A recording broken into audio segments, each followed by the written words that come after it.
Кыргызстан аба күчтөрүнүн тиги учагы кулап түшүп, бир аскер кызматкери жабыркады. Бул тууралуу Кактус медиа редакциясына Башкы Ош облус аралык ооруканасынын башкы дарыгери Талант Арстанкулов билдирди. Анын айтымында дарыгерлер кырсык найынан жабыркаган бир жоокерди күтүп жатышат. Ал 3-чү деңгээлдеги күйүктөрдү алган. Биз зарылчылык болуп калса деп реанимацияны даярдап жатабыз, деди ал. Дарыгердин айтымында окуя Ош облусунун Кара Суу районундагы Папан айыл өкмөтүнүн алыс эмес жерде болгон. Андан тышкары дагы жабыркагандар болушу мүмкүн. Бүгүн 4-июнда чек ара боюнча делегация УКМКнын жетекчиси Камчыбек Ташиев менен биргеликте Чоң Алайга 2 вертолет менен учуп келишкен. Тик учактын бирөөсү жерге кулап түшкөн. Алдын ала берилген маалымат боюнча тетиктери бузук болгондон улам ушундай болду. УКМК бул авариялык шартта жерге конуу болду. УКМКнын жетекчиси Камчыбек Ташиевдин 6 санаман деп баса белгиледи. Эл чындыкты билсин. Камчыбек Ташиев чек ара маселесин чечүү үчүн Ятымовду чакырдык. Мындай пикирин УКМКнын төрагасы Камчыбек Ташиев эл менен жолугушуу учурунда билдирди. Ташиевдин айтымында чек ара тынчтык жолу менен чечилет. Азыркы окуя президенттин толук көзөмөлүндө. Биз чек ара боюнча маселени чечүү үчүн Ятымовду чакырдык. Буйруса сүйлөшүү жолу менен, тынчтык жолу менен чечилет, деди Ташиев. Булак медиа центр. Эл чындыкты билсин. Кыргызстан Чоң Алайда кырдаал боюнча өз версиясын билдирди. УКМКнын чек ара кызматы эртең менен кырдаал чыңалып турганын кабарлаган. Ал эми саат 14:00 карата салыштырмалуу туруктуу экени маалым болду. Тажикстан чек ара күчтөрүнүн маалымат кызматы Кыргызстан тажик тарап чек ара боюнча келишимин бузду деген билдирүүсүнө жооп берди. Бул туурасында Спутник Тажикстан агенттиги жазды. Маалыматта эки өлкөнүн чек араны делимитациялоо жана демаркациялоо боюнча өкмөттөр аралык комиссиянын ишинин жыйынтыгында 986 чакырым жердин 519,9 чакырымы такталганы жазылат. Тажик тараптын билдирүүсү боюнча Шата Шусын аймагында талаштуу тилке бар. Тараптар буга чейин мамлекеттик чек ара линиялары өткөн жерлерди аныктоо иштерин улантууга макулдашышкан. Аталган протоколдук келишимге ылайык макулдашылган аймакка чек ара наряды коюлду. Экинчи тараптан Кыргызстандын Карамы-Кашуусундагы аймакка инфраструктурасы чек ара посту коюлган. Мындай дислокация, делимитация, демаркация болуп жана юридикалык каттоо бүткөнгө чейин эки өлкөнүн тең чек араларын кайтарууга бирдей укукту камсыздайт деп айтылат Тажикстандын билдирүүсүндө. Белгилей кетсек, 4-июнга караган түнү саат 03:00 чамасында тажик тарап Чоң Алай районундагы Унжу булак аймагындагы такталбаган жерге 1000 метрге чейин кирип келип контейнер кое баштаган. Ошол эле учурда тажик аскерлери автоунаа жана жеңил брондолгон техникалары менен топтолгону байкалган. Кыргыз өкмөтү муну менен буга чейин жетишилген кыргыз-тажик чек арасын делимитациялоо жана демаркациялоо иштери боюнча өкмөттөр аралык делегациянын келишимин бузулганын белгилеген. УКМКнын чек ара кызматы эртең менен кырдаал чыңалып турганын кабарлаган. Саат 14:00 карата салыштырмалуу туруктуу. Булак Спутник KG. Эл чындыкты билсин.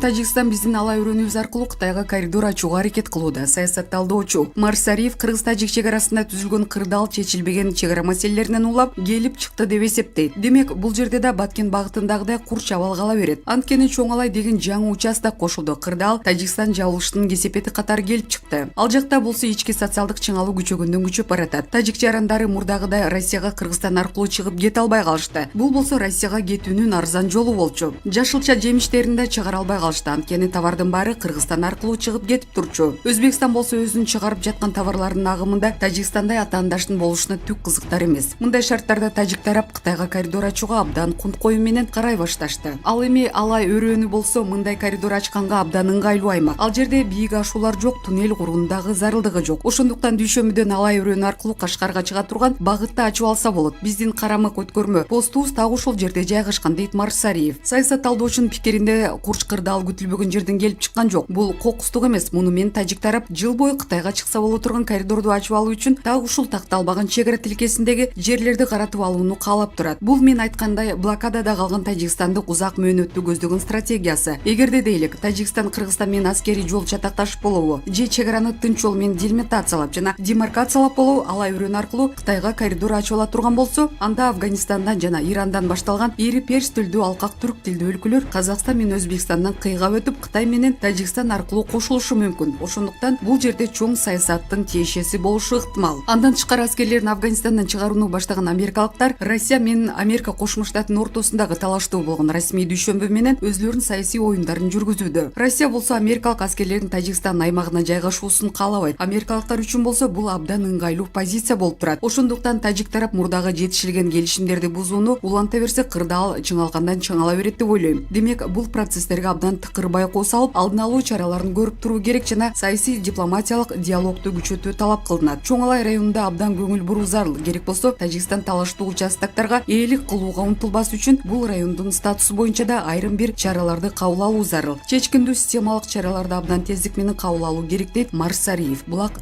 Сокол Медиа. Эл чындыкты билсин. Алайдагы тик учактын авариялык конуусунан жабыркагандар бар. Кичалай айылында куралдуу күчтөрдүн абадан кол салуудан коргонуу тик учагынын авариялык абалда конуусунун кесепетинен жабыркагандар бар. Бул тууралуу Саламаттыкты сактоо министрлиги агенттикке билдирди. Ведомствонун маалыматына караганда Ноокат жалпы дарыгердик практика борборунун директорунун орун басары Эртабылды Көккөзов ыкчам маалыматы боюнча Ош облусунун Ноокат районуна караштуу Кичалай айылындагы тик учак окуясы тууралуу маалымат алынган. Анын натыйжасында жабыркагандар бар. Окуя болгон жерге Ноокат жалпы дарыгердик практика борборунун 3 медициналык тез жардам бригадасы жөнөп кеткен. Жабыркагандар алынып келинсе кошумча маалымат берилет. Булак кабар KG. Эл чындыкты билсин. Арышкыр менен Барс чай үстүндө эмнени божурашты? Ал заманда деле, бул заманда деле аты чыгып сууга салса чөкпөгөн, отко салса күйбөгөн Акылбек Жапаровдун кайрадан багы жанып, вице-премьер рангындагы экономика, финансы министри болуп дайындалды. Көрө албагандар ичинен тутанып, ар нерсени чукулап, 2004-жылкы Кумтөр тууралуу келишимде кол бар экенин шаардана кылышты. Анысы фейк экен. Арам ойлуулар иш башталып аткандагы жумушчу протоколго коюлган кол тамгасын негизги келишимге коюлган колдордун ордуна сүрөтүн жабыштыра салышыптыр. Ал билинип бат эле ачыкталып калды. Изилдеп барактап окуганда далилденип, чоңдорда иликтеп тынчыды окшойт. Экономикалык кырдаал оорлоп, Кумтөр чегара маселелери кычап турган маалда эмне кылар менен анча иши жок. Келген кагыздардын агымын ылгай албай, кол коюп эле отура берген финансы министринин кесепетин сезген Садыр Жапаров Акылбек Жапаровдун билимин, тажрыйбасын колдонуу керектигин баамдаганын серепчилер бюрозунун туура кадам катары баалап жатышат. Кумтөр маселесинде теңиз бөлтүрүк деген түбү Кыргыз Канаданын жаранын алып чыгып, маселенин кабыргасынан коюп жаткан Акылбек Жапаров бөлтүрүк тургай Кашаба Карышкырдын саясатталдоочу журналисти Сабыр Муканбетовдун өзү менен эгемендиктин алгачкы жылдарынан бери үзүңгүлөш экени белгилүү. Эгемендиктин алгачкы жылдарында Акылбек Жапаров Аскар Акаевдин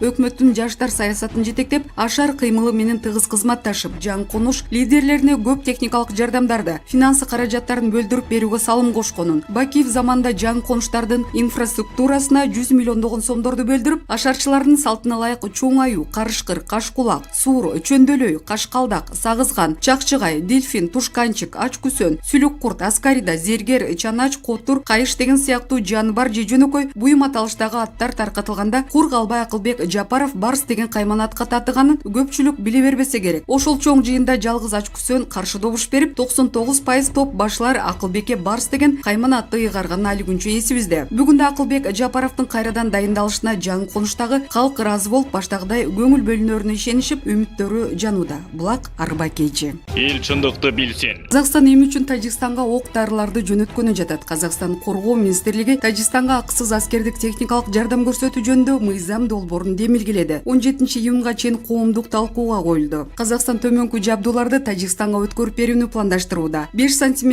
10-45 мм ок менен картридждер 3 миллион 240 даана, картридждер 23 мм 20 076 даана, минометтун тегерекчелери 82 мм 10 000 даана. Өткөрүлүп берилген мүлк пайдаланылбай сакталат. Ошондуктан аны калыбына келтирүү үчүн бюджеттик каражат талап кылынбайт. Долбоор мамлекеттик жана жергиликтүү бюджеттин кошумча каржылык чыгымдарды талап кылбайт деп казак тарап жабдууларды өткөрүп берүүнүн себебин түшүндүргөн. Казакстан тарабынан аскер техникасын жеткирүү темир жол аркылуу Казакстан Республикасынын аймагынан Отар станциясы Жамбыл областы, Тажикстан аймагында Рохати станциясы Душанбе шаары аркылуу жеткирилет. Берилген аскердик мүлк салыктардын бардык түрлөрүнөн бошотулат. Ошондой эле тажик тарап чыгымдарды өз мойнуна алат жана өз өлкөсүндөгү бажы процедураларын таризделишине жооп берерин кошумчалаган. Булак Назар Ньюс. Эл чындыкты билсин. Айбек Нурбек Осмоновдор иш жүзүндө Тимур Фазиевден да коркунучтуу. Элит Хаус курулуш компаниясынын башкаруучусу Тимур Фазиевге кандайдыр бир айыптар тагылып, кылмыш иштери козголуп, тагдыры жарга иленди. Мейли, эгерде мыйзам бузса жазасын алсын. Кеп кезегин уласак, Ихлас дагы ушундай атаандаш бизнес тармагы. Эми үчүн буларга карата адилеттүү алкакта текшерүүлөр жүрбөйт. Эгерде Ихластын ээси Нурбек Осмонов менен Тимур Фазиевдин ишмердиктерин, былыктарын салыштырганда ооз ачылышы мүмкүн. Осмоновдор 2010-жылы Жантөрө Сатыбалдиевдин аркасы менен Оштогу салган үйлөрүнүн сапатсыз болгону талкаланганы, кийин Икрам Илмияновго жабышып калышканы, коррупциялык азгырыктар менен жерлерди алганы аныкталабы. Номер 1 резиденцияга бараткандагы стратегиялык жолдун боюна көп кабаттуу үйлөрдү курушканы одоно катачылык эмеспи? Эл аралык деңгээлдеги коноктор президенттер өткөн жерде чаташтырышып, кол салууга ыңгайлуу кылып салышканы ачыкталабы? Кудай сактасын, айтор Сокенин Икрамдын ийгилигинде ирлешип, ихласчылар жогорку даражага жетишти. Таң каласың. Досуңду көрсөтчү, сенин ким экениңди айтайын дегендей, булар эски бийликтерди элди майлап жүрүшүп, эми сүттөн акчыга келишеби? Жогорку кеңештеги Айбек Осмонов жасалма мүнөздө опулдай сүйлөп, радикалдуу диний идеологияны сүрөгөн кантебиз, шибегени капка каталбайсың дейт. Кыскасы, Садыр Жапаровдун бийлиги тез арада шектүүлөргө карата адилеттүү териштирүү ишин баштайбы? Булак арба кейчи.